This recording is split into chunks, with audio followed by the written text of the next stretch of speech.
Oh, hey, stop doing the same mod on your car 15 times because you're not doing it right the first time. Let's jump in and I'll tell you how to do things right.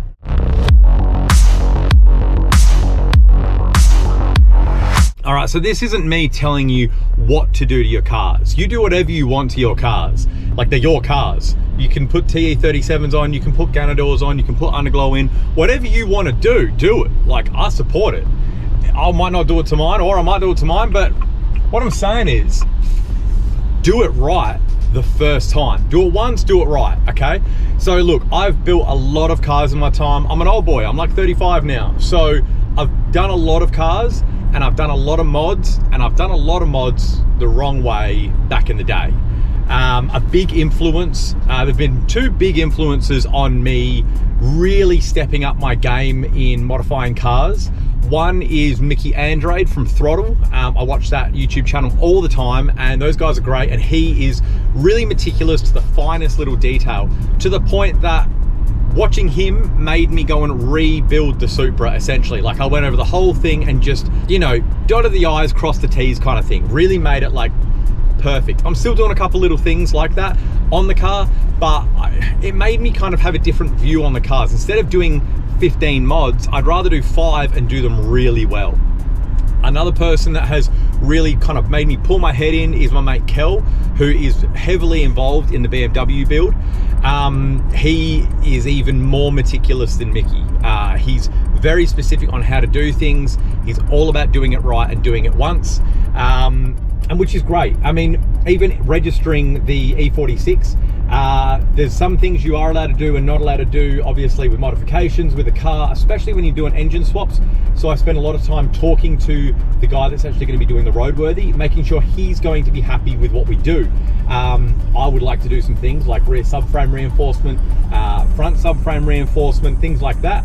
And before I go and do them, I have a chat to him and say, hey, can I do these? Because I don't want to go and do them and then find out that you're like, you can't do that, man. Now you got to rip the front subframe out and like replace it or something, you know? So I make sure that he's cool with it, because obviously we're going to register that car, and I make sure that it's going to be done right when we do it. I've done things in the past like putting in head units and just twisting the cables together. I've put in speakers and just twisted the cables together. Just dodgy stuff. Replacing head gaskets without, okay, I didn't do this one. I've heard of this one being done. Replacing a head gasket without machining the head. It can be done. I wouldn't do it, but it can be done. I would feel bad if I would ever sell the car, but you can do it.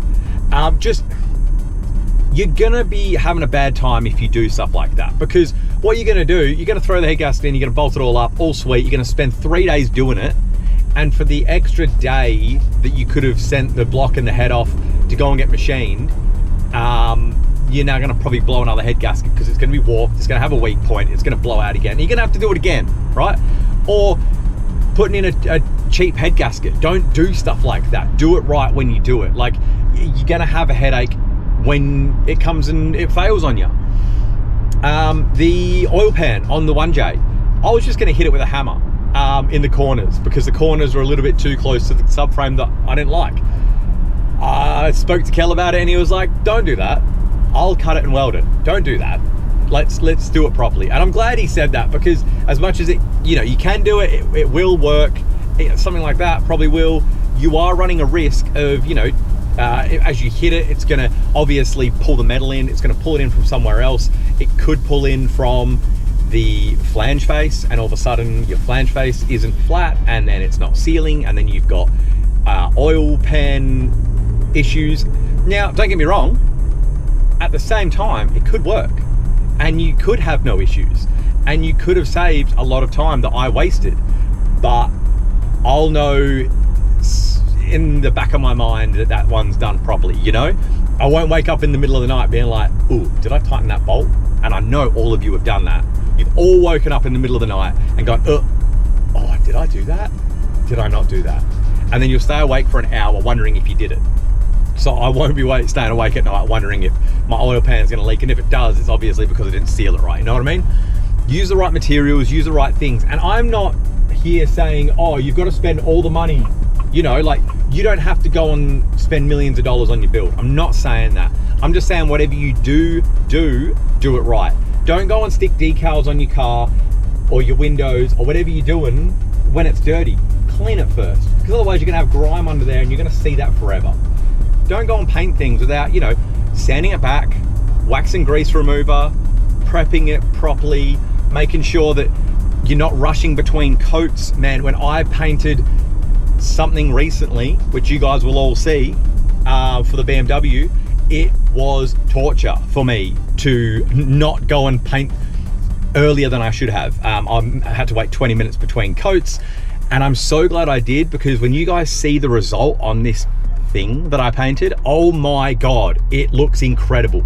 I'm so proud of myself for having some self-control, which I generally struggle with, especially with diet, but having some self-control and waiting that time that I needed to wait, because it just turned out amazing. I did it once, I did it right, because if I screwed that up, it was gonna be either a lot of money or a lot of time that I wasted, probably both. I'm not saying this to hate on anyone that's cutting corners specifically. Like, I'm just saying I'd rather see you guys spend the extra hour or two in the mod you're doing to have it done perfectly right, and know that it's done right, and know that you're gonna have no issues after that. Because it's so frustrating when you do something and you do it like a little bit quicker than you should have, or whatever it was, and then it just keeps failing on you and it annoys you. And then eventually, when you've done 15 of those different things in that car, you end up selling the car because you're just sick and tired of gremlins coming through and just being issues with the car, and you're like, oh God, this is annoying. And then when you sell the car, you tell the next buyer, because you're a good, honest bloke, hey, look, one of the tail lights is going out all the time. This is happening. The head unit doesn't really work very well. This doesn't work. That doesn't work. So they go through and they fix the wiring on the head unit. They fix the wiring on your speaker. They fix the wiring on your tail light. They re-stick the spoiler down when it's clean with proper M3 tape. You know, they fix your front splitter that is hanging off because you didn't put enough screws in it. All those things. And then all of a sudden, after one day, that guy has the car you wish you had, because he went and fixed everything and did it right the first time. Obviously, it was the first time for him. So, and trust me, I've got to this point with cars before, and I'm like, I'm just gonna sell it. I can't be bothered with it anymore. I'm just gonna sell it. And then you pull your head in and you take the time to actually fix all those little gremlins, those little issues, those little corners that you cut. And then you're like, man, I love this car. It's so reliable. I just get in it and it turns on and it goes, and the stereo works and the heater works and my lights all work and they're not blowing fuses, and oh, this is so great. And you love your car so much more because you did it all right. I've got a mate who, I know you're watching this, and your van has taken many, many years to do, but he is doing his van the right way. He's doing it once, he's doing it right. It's taking a many, many years to do, but once this thing's done, it is literally going to be perfection. So I respect that. Like, take the time. I know it's hurting him because it's taking so long. The Beamer's hurting me because it's taking so long, and it's not even been off the road a year. I think his car's been off the road like 8 years or something, but it's gonna be the best van ever. Like, take your time, bro. Take your time. I know you're doing it all once, all right, and it's going to be worth it.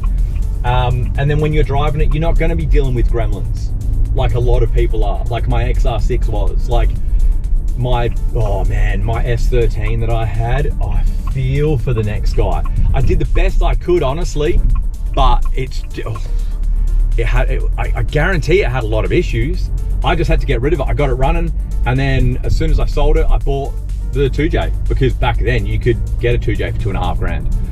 But I'm just saying, boys and girls, if there's any girls watching, do it once, do it right. Don't waste your time, don't waste your money doing things half-assed, because, sorry, that was a massive speed hump, because it's just gonna bite you in the bum, and you're gonna end up having a sour feeling about the car, and then maybe sell it or just not like it as much.